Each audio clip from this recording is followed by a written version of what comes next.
Bismillahirrahmanirrahim. Assalamualaikum warahmatullahi wabarakatuh. Waalaikumsalam warahmatullahi wabarakatuh. Alhamdulillahirabbil alamin. Iyyaka na'budu wa iyyaka nasta'in. Asyhadu an la ilaha illallah wa asyhadu anna Muhammadar Rasulullah. Allahumma shalli wa sallim wa barik ala Rasulillah Sayyidina Muhammad wa ala alihi wa sahbihi ajma'in. Para alim ulama, para bapak dan ibu jamaah Masjid Al-Khalifah yang kami muliakan dan senantiasa dirahmati, dijaga, dilindungi Allah Subhanahu wa taala. Alhamdulillah, mari kita senantiasa bersyukur, selalu berterima kasih kehadirat Allah atas segala nikmat yang Allah berikan kepada kita dalam berbagai macam model dan bentuknya. Ya, terutama alhamdulillah kita dalam keadaan sehat walafiat. Terutama hidayah dan taufiknya, kita sudah sempat dan selesai melaksanakan sholat zuhur secara berjamaah. Alhamdulillah kita manfaatkan sejenak ini, lanjutkan kajian kita. Siang hari ini temanya tentang Kitabul Halal wal Haram. Ya, bicara tentang halal dan haram. Kalau beberapa waktu yang lalu bicara tentang usaha-usaha, ya, adab ya, di dalam mencari pekerjaan. Nah, siang hari ini kita bicara tentang fadilatul halal, ya, tentang keutamaan di dalam mendapatkan baik dalam bentuk yang kita konsumsi ataupun dalam bentuk apa yang kita perbuat selayaknya selalu halal. Halal dari segi bahasa ini populer kalau kita selesai Idul Fitri itu kan halal bihalal. Dan sebenarnya ada hubungannya. Begini, halal ini kan bahasa Arab. Itu dari kata halal. Jadi halal. Halal itu artinya lepas. Ya, lepas. Kalau ada orang bersengketa antara satu dengan yang lain, atau ada orang yang pernah mengeluarkan tutur kata atau perbuatan yang membuat orang lain sakit hati, sakit hatinya orang itu seperti sebuah tali itu yang rumit, gitu. Jadi kayak apa ya, susah diam itu. Jadi sudah tidak karu-karuan. Itu hati orang itu. Hati kita sama, karena kita manusia ini kan makhluk yang mulia. Selalu kita mau dihormati, siapapun, dari mana pun asalnya, selalu ada fitrahnya mau dihargai, dihormati dan dimuliakan. Maka ketika kita disakiti orang, itu hati kita itu kusut. Nah, itulah namanya kusut. Nah, ketika kita minta maaf atau memaafkan, maka yang tadinya kusut itu lepas. Nah, itu namanya halal. Nah, itu halal. Maka itulah hubungannya dengan halal bihalal. Artinya saling melepaskan antara satu yang lain dengan yang lainnya, dan masing-masing ada kekeliruan, ada kesalahan. Yang dilepaskan itu adalah sakit hatinya. Jadi seperti sebuah tali benang yang lagi kusut, begitu kita saling memaafkan, maka itu talinya lagi. Itu namanya halal. Yang kedua, dalam perspektif hukum, kalau tadi ini kan perspektif bahasa dan hubungan interaksi sosial. Kalau perspektif hukum, halal itu artinya sesuatu yang membuat kita bisa lepas. Lepas dari mana? Lepas dari bahaya dunia dan bahaya akhirat. Itu. Apa lawannya halal? Lawannya halal adalah haram. Nah, ketika apa yang kita konsumsi, apa yang kita kerjakan, apa yang kita perbuat adalah sesuatu yang haram, itu artinya kita lagi sedang menanam bahaya dunia dan akhirat dalam diri kita. Dan itu akan berakibat bukan cuma diri kita, tapi keluarga, istri, anak, dan juga anak cucu kita dan seterusnya. Maka inilah kemudian Imam Al-Ghazali dalam kitab ini dan seluruh kitab masalah tasawuf, pembahasannya tentang ini, tentang halal haram. Karena ini merupakan landasannya. Orang kalau beramal dengan segala macam zikirnya, orang beramal dengan segala macam sedekahnya, tapi selalu dia konsumsi, yang selalu dia dapat bersumber dari yang haram, itu akan berakibat fatal kepada yang lain. Maka itulah yang kemudian ini, karena salah satu sumber-sumber kebeningan hati dan pikiran adalah apa yang kita konsumsi berasal dari hal-hal yang halal. Nah, itu hikmahnya. Ya, tempo hari yang lalu kita sudah menjelaskan di dalam Al-Quran berapa banyak kalimat yang menyuruh kita mengkonsumsi yang halal dan thayyib. Kalau Allah Ta'ala fil Qur'anil Karim, kulu minat thayyibati wa'malu sholihah. Ini terdapat dalam surah Al-Mu'minun ayat 51. Makanlah dari yang baik-baik, wa'malu sholihah, dan beramal solehlah. Imam Al-Ghazali dalam kitab ini memberi keterangan bahwa amara bil akli minat thayyibat qabla al-amal. Ya, amarallahu bil akli. Jadi Allah memerintahkan makan yang baik-baik sebelum memerintahkan untuk berbuat amal yang saleh. Nah, jadi ini dalam ayat ini ada dua perintah. Kulu minat thayyibat, makanlah yang baik-baik. Yang kedua, wa'malu sholihah. Nah, para ulama mengatakan dalam ayat ini mendahulukan perintah makan yang baik-baik dibanding daripada beramal yang baik. Apa artinya? Ini menunjukkan bahwa memakan sesuatu yang baik yang dimaksud oleh ayat ini dalam kitab ini innal murada bi al-halal. Ya, maksudnya makan yang baik, bukan makan yang enak-enak. Ya, kalau yang enak-enak kan belum tentu baik. Tapi kalau yang baik insyaallah enak. Ya, maksudnya yang baik-baik sini adalah al-halal. Jadi mendahulukan perintah makan yang halal dibanding daripada perintah amal saleh. Nah, karena salah satu maknanya itu yang tadi kami jelaskan bahwa memakan sesuatu yang halal, yang baik itu merupakan landasan kejernihan hati dan pikiran. Nah, itulah yang kemudian bisa menular ke segala yang lainnya. Jadi perbaiki dulu sesuatu yang kita konsumsi itu dibanding daripada amal saleh. Sampai pokoknya beramal saleh, tapi apa yang kita masuk dalam tubuh kita ini, daging yang tumbuh dalam diri kita adalah daging yang bersumber dari hal-hal yang tidak thayyib. Ini yang dimaksud. Demikian pula waqala ta'ala wala taqulu amwalakum bainakum bil batil. Janganlah kamu memakan harta sesamamu dengan cara yang batil. Ini ada lanjutannya. Illa takuna tijaratan antara minkum. Ini ayat tentang muamalah. Jadi kalau tadi itu makan yang baik-baik, kalau di sini la takulu amwalakum. Ini maknanya ada beberapa. Satu, jangan memakan harta di antara kalian dengan cara yang batil. Artinya kalau ayat pertama ini memakan yang baik artinya memakan sesuatu yang berasal dari zatnya memang halal. Kalau yang ini jangan memakan harta dari sesamamu, maksudnya jangan kamu mengambil mencari pekerjaan atau mengambil dari sesuatu dengan cara yang haram. Jadi kan banyak barang yang secara zat halal, beras halal, daging halal, telur halal, gula pasir halal. Tapi karena cara mendapatkannya dengan cara mencuri, karena cara mendapatkannya dengan cara menipu, cara mendapatkannya dengan cara batil, bertolak belakang dengan ajaran agama, maka itu juga termasuk haram. Jadi keharaman ada karena zatnya, yang kedua keharaman karena usahanya, bertentangan dengan ajaran agama. Inilah yang dimaksud. Nah, jadi ada dua-duanya bisa berpengaruh terhadap kebeningan dan kejernihan hati dan pikiran kita. Dan ini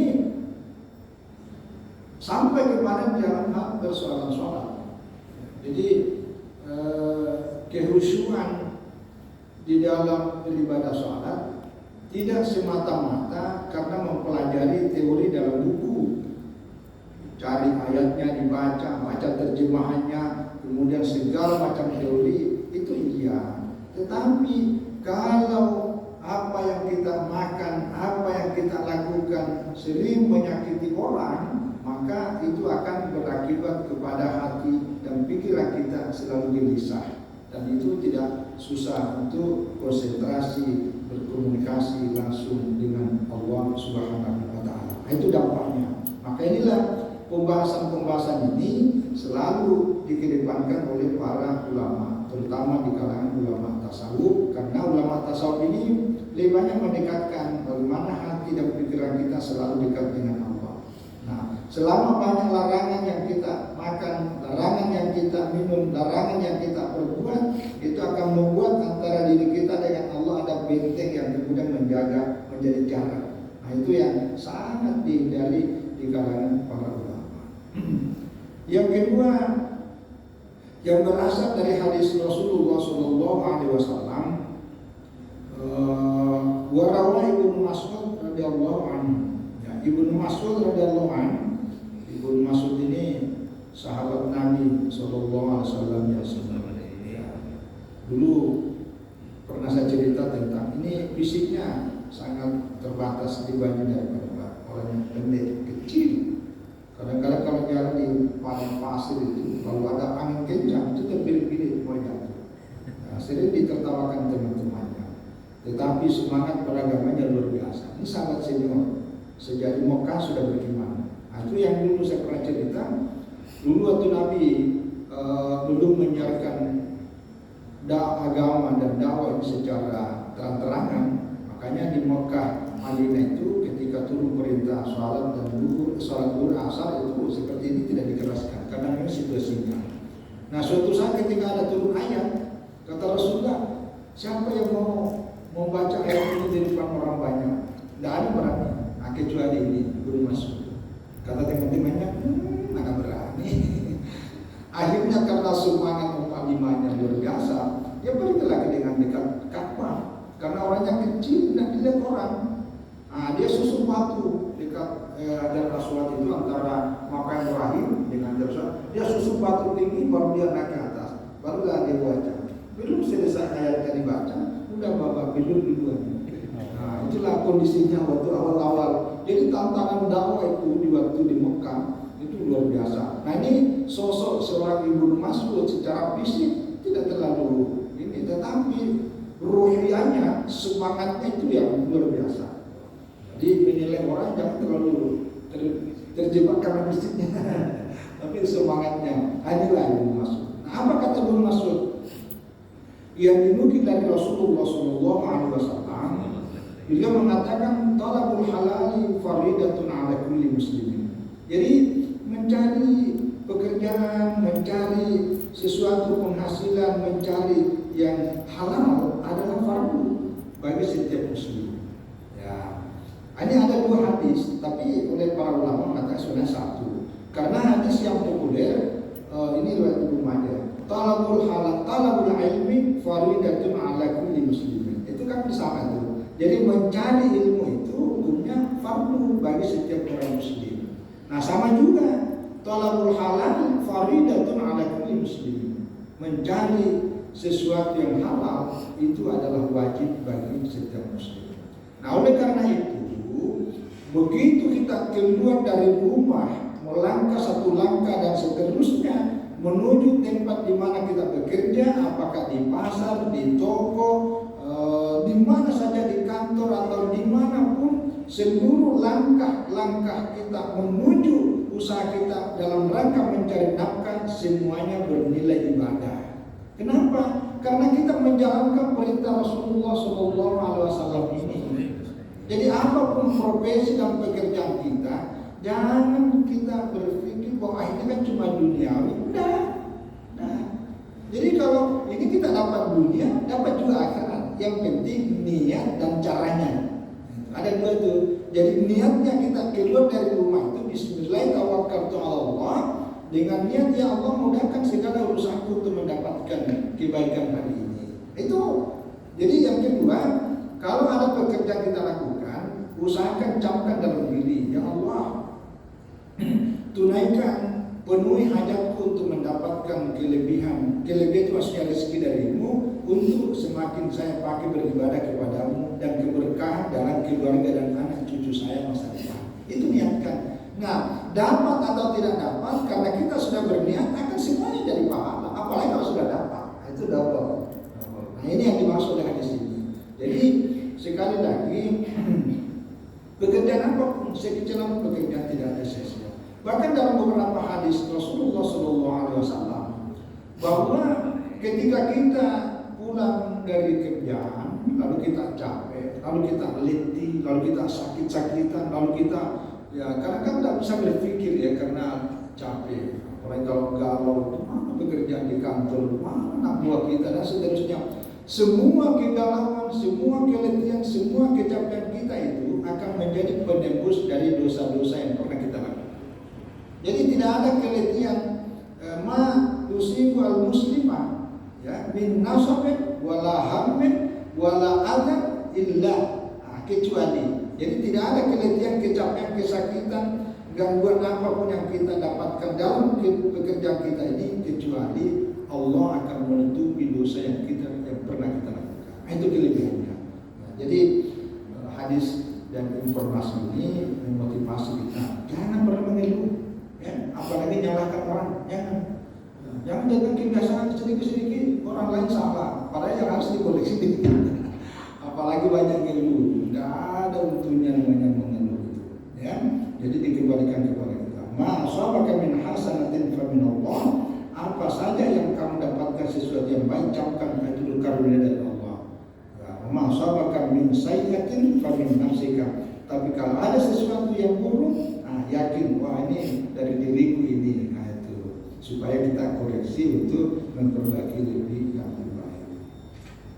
Nah lalu di dalam kitab ini diberikan beberapa asar. Asar itu adalah kasus peristiwa yang pernah terjadi di kalangan para sahabat. Salah satu diantaranya terjadi pada diri Sayyidina Abu Bakar radhiyallahu anhu. Apa ceritanya?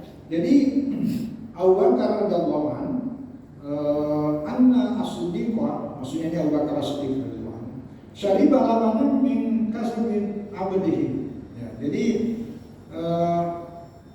Abu Bakar ini punya kalau dulu ada namanya kalau bahasa hari ini namanya asisten rumah tangga. Kalau dulu hamba sahaya. Ya, kalau menyebutkan asisten rumah tangga kan lebih keren. Jadi naik derajatnya. Jadi, nah suatu saat ada laban itu artinya susu. Abu Bakar ikut meminum susu pembantunya itulah ya, asisten rumah tangganya gitu. Lalu setelah diminum baru nanya. Setelah diminum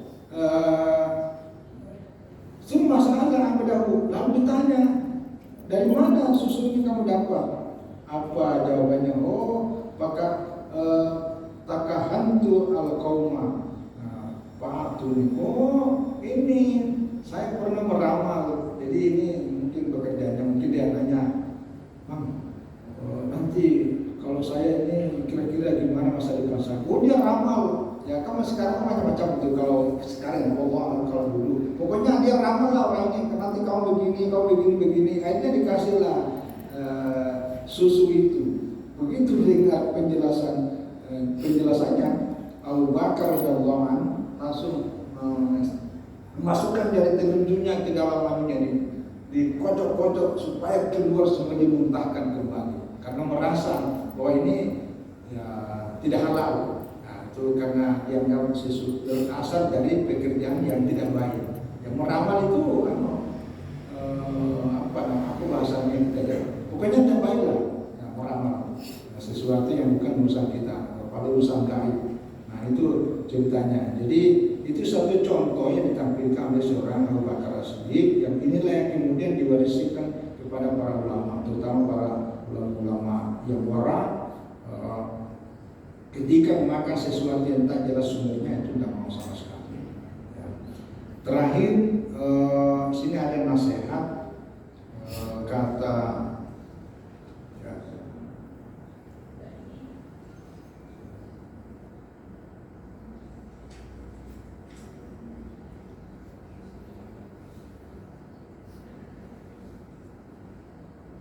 Ya, ini Waqala Al-Tustari. Ya, ini Al-Tustari ini juga seorang ulama sufi besar.